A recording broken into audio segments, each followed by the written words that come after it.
Everything, everywhere, all at once. While we urgently need to get prepared for extreme heat, at the same time, we must address the destruction of the natural world.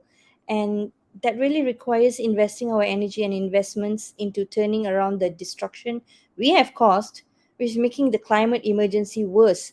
And the reason we are dealing with this extreme weather. Antonio Guterres, head of the United Nations, said, "We need everything, everywhere, all at once." So it's time for our communities to come together everywhere and work out how do we replenish and rewild the land we call home, clean it up, bring it back to life, stop the human sprawl, limit developments not in alignment with nature, etc. And all at the same time while preparing for hotter and hotter temperatures at the same time. Yeah, and I love Antonio Guterres. His latest, he's always got these great one-liners. I'd like to meet his communication team because I think they're very talented. But his latest is, "We've opened the gates of hell." So it's critical that we act everywhere, and it's time to get to work to see if we can partner with nature to lessen the impact of the escalating climate emergency.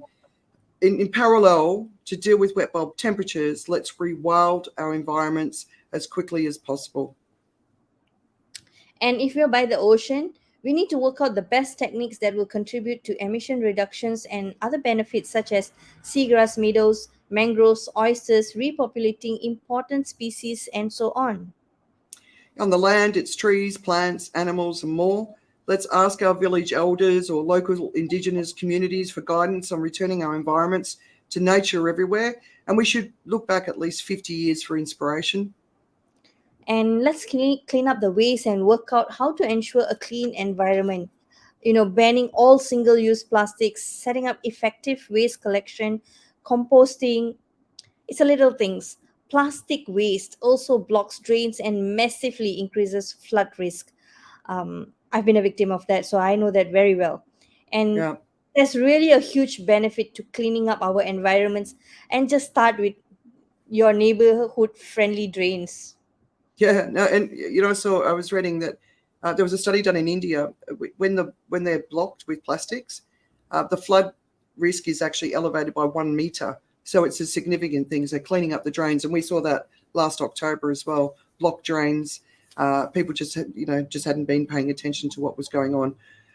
Across the global south, the waterways and lands are covered in trash. And this waste is not just domestic, as Western countries have been shipping waste to this region for decades. And I just heard that Australia is going to start doing it again, which is very, very, very disappointing. This practice, it's just got to stop. It's called waste colonialism. Or if you're going to do it, invest in the infrastructure, like similar to what Singapore's got. They've got this incredible incinerator infrastructure set up, which also, I believe, doesn't release emissions.